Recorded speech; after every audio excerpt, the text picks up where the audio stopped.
4장 금강보살장. 이때 금강장 보살이 대중 가운데서 일어나 부처님 말에 이마를 조아려 예배하고 존경의 표시로 우측으로 3번 돌며 두 무릎을 땅에 대고 두 손을 모으면서 부처님께 사례었다. 크게 자비로우신 세존이시여, 일체 모든 보살을 위하여 열애의 원각인 청정한 대다란이 인지법행과 점차 방편을 잘 말씀하여 주시어서 모든 중생의 목매함을 깨우쳐 주셨습니다.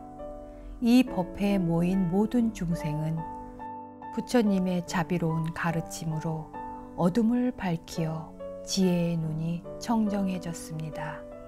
세존이시여, 만약 모든 중생이 본래 성불에 있는 것이라면 무엇 때문에 다시 일체의 무명이 있게 되고, 만약 모든 무명이 중생에게 본래 있는 것이라면 무슨 인연으로 여래께서는 다시 중생이 본래 성불에 있다 라고 말씀하시며, 시방의 중생이 본래 불도를 이루고 있음에도 뒷날 무명을 일으킨다면 일체 열애께서는 어느 때 다시 일체 번뇌를 일으키는 것입니까? 오직 바라옵건대 끝없는 큰 자비를 버리지 마옵시고 일체 보살을 위하여 열애의 비밀한 창고를 열어 말세의 일체 중생을 위하여 이와 같은 경의 가르침인 요의 법문을 들을 수 있게 하여 영원히 의심을 끊게 하옵소서. 이 말을 마치고서 옷에 투지하며 이와 같이 거듭 3번 청함으로 부처님의 가르침을 간청하였다. 그때 세존께서 금강장 보살에게 말씀하셨다. 착하고 착하도다 선남자여, 너희들은 능히 모든 보살과 말세의 중생을 위하여 열애의 깊고도 깊은 비밀스런 구경의 방편을 묻는구나. 이는 모든 보살의 최고 가르침인 요의 대승이니 이것으로 시방세계에 수행하는 보살과 모든 말세의 일체 중생으로 하여금 결정적인 믿음을 얻게 하여 영원히 의심을 끊게 할 수 있다. 너희들은 자세히 들어라. 마땅히 너희들을 위하여 설하리라. 그러나 금강장 보살이 부처님의 가르침을 받들어 환희하며 모든 중생과 함께 무견히 부처님 말씀에 귀를 기울였다. 선남자여, 일체 세계의 처음과 끝, 생겨남과 소멸함, 앞과 뒤, 있음과 없음, 모임과 흩어짐, 일어남과 멈춤이 생각에 상속하고 순환 왕복하며 온갖 취하고 버리는 마음이 모두 윤회이다. 윤회를 벗어나지 못하고서 원각을 본멸하면 그 원각의 성품은 곧 윤회의 흐름과 같으니 이것으로 윤회를 면했다고 하면 이는 옳지 못한 것이다. 비유하여 움직이는 눈동자가 담담한 물을 흔들 수 있듯, 또한 가만히 있는 눈이 빙빙 돌리는 불로 인하여 둥근 불바퀴를 보듯, 구름이 빠르게 흐르면 하늘의 달이 움직이듯, 배가 앞으로 나아가면 강가의 언덕이 뒤로 움직이듯 하는 것도 또한 이런 이치와 같다. 선남자여, 모든 흐름이 아직 쉬지 않았다면 먼저 저 사물이 멈추는 것도 오히려 있을 수 없는 일인데, 윤회하는 생사의 번거로운 마음이 아직 청정해지지 않았거늘 이 마음으로 부처님의 원각을 보니 어찌 그 원각이 윤회하지 않겠느냐. 그러므로 너희들이 문득 3가지 의혹을 내게 되는 것이다. 선남자여, 비유하면 눈병으로 허망하게 허공의 꽃을 보게 되나, 눈병을 제거하면 눈병이 사라짐에 어느 때 다시 눈병이 일어날까 라고 말할 수 없는 것과 같다.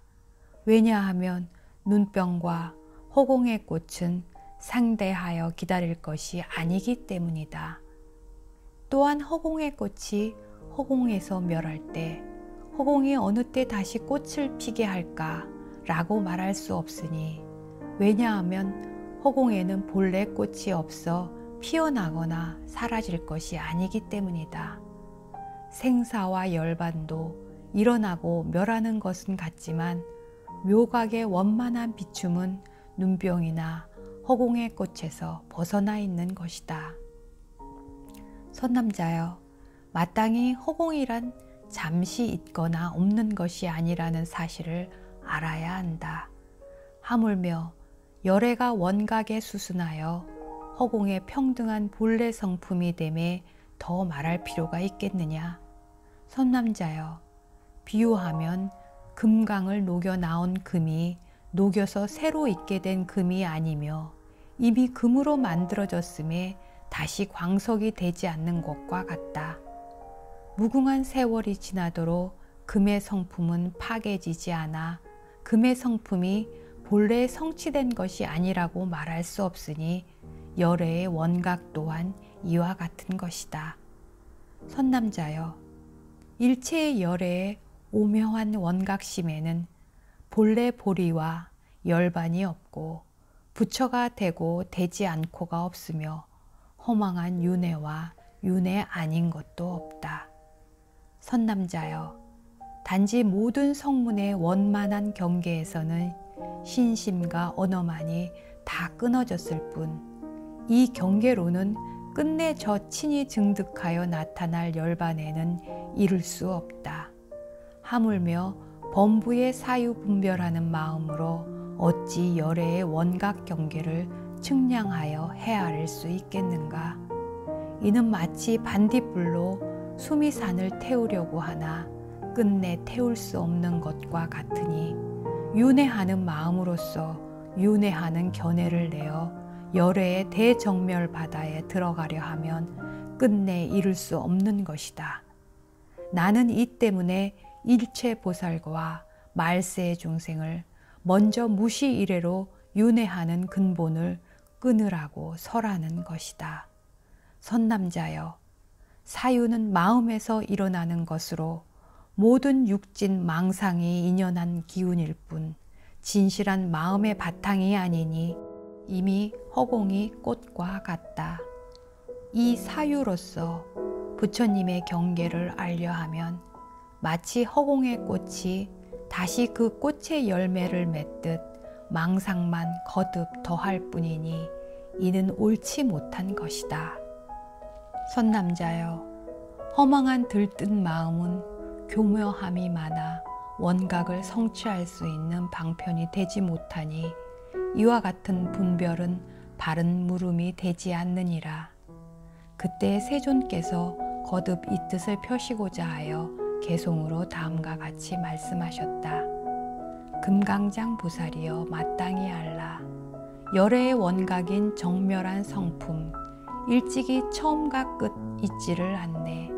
만약에 윤회하는 마음으로서 사유하여 생사를 되풀이하면 오로지 윤회 속에 있을 뿐이니 부처님의 바다에 갈 수가 없다.